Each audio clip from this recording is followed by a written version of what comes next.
افغانستان ہو یا پاکستان، جنگ دونوں ملکوں کے مفاد میں نہیں ہے، اور دونوں کی آپس میں کشیدگی سے خطے میں جو عدم استحکام ہے وہ برقرار رہے گا، اور دونوں میں کشیدگی ختم ہو جائے گی تو رفتہ رفتہ استحکام بڑھتا چلا جائے گا۔ اب آپ دیکھیں کہ ہم تو مسلسل دہشت گردی کے شکار ہیں 30-40 سال سے، اور کبھی بھی یہ دہشت گردی ختم ہونے کا نام ہی نہیں لے رہا۔ بلوچستان میں تو 75 سال ہو گئے، قوت آزمائی بھی کر کے دیکھا، لوگوں کو قتل کر کے بھی دیکھا، یہ روز لوگ قتل بھی ہو رہے ہیں، AFC کے جوان بھی قتل ہو رہے ہیں، تو اس کا کوئی متبادل ہمیں اب سوچنا چاہیے، چاہے افغانستان کا مسئلہ ہے، چاہے پاکستان کا اندرونی مسئلہ ہے، خیبر پختونخوا ہے۔ اب اس دن بھی ایک سوشل میڈیا پہ واللہ عالم کہاں تک بات صحیح ہے کہ لیفٹیننٹ جنرل ایک مارکے میں جو ہے وہ شہید ہوا ہے۔ تو یہ نوجوان اور ان پر اتنا خرچہ ہوتا ہے، اور پھر لا حاصل ایک جنگ میں جو ہمارے لوگ جو ہے اس طرح مارے جائیں، تو اس لیے ہماری نظر میں جمعیت علماء اسلام کا شروع سے موقف یہ رہا ہے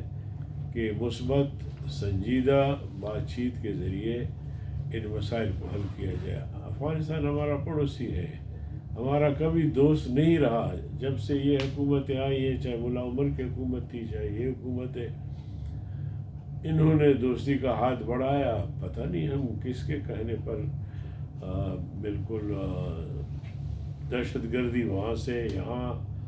آئے، اس کی بھی ہم مذمت کرتے ہیں۔ مگر افغانستان کے علماء نے بھی متفقہ طور پر ایک فیصلہ دیا کہ اب جہاد کا سلسلہ رک گیا ہے، اور اگر جہاد ہوگی تو پھر حکومت کی قیادت میں ہوگی، لہٰذا پاکستان میں لڑائی، کسی ہمسائے پڑوسی ملک میں جنگ یا جہاد کا نام اس کو دینا، یہ قطعاً جائز نہیں ہے۔ اور یہاں پچھلے دنوں ملک گیر ایک علماء کنونشن ہوا، جس میں تنظیمات مدارس اور اس کے علاوہ دینی سیاسی جماعتیں بھی شامل تھیں، میں خود اس میں شامل تھا، اور کراچی میں، اور اس کانفرنس میں بھی یہی طے ہوا کہ پاکستان کے اندر اپنے نظریات کو تھوپنے کے لیے جو ہے وہ اسلحہ اٹھانا ناجائز ہے۔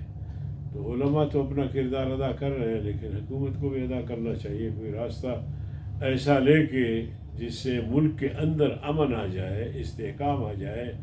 معاشی استحکام آ جائے۔ اب آپ یقین جانیے کہ بلوچستان، خاص طور پہ جو بلوچ علاقے ہیں، وہاں سے بعض اضلاع سے 40% لوگ نقل مکانی کر رہے ہیں، بعض اضلاع سے 50%۔ ایک ضلع سے تو مجھے بتا رہے تھے کہ 80% لوگ جو ہے بیچارے در پدر ہیں، کراچی، کہیں کدھر۔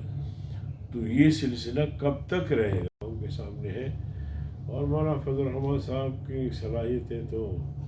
اظہر من الشمس ہے، اور آپ سب کے سامنے ہے الحمدللہ۔ وہ پاکستان کا ایک چوٹی کے لیڈر بھی ہے، لیکن یہ ہے کہ پھر میں وہ بات دہراؤں گا کہ PTI کی اکثریت ہے، PTI اپنا اپوزیشن لیڈر لے آئے، ہمارے لیے کوئی مسئلہ نہیں۔ تو آپ سمجھتے ہیں کہ PTI کو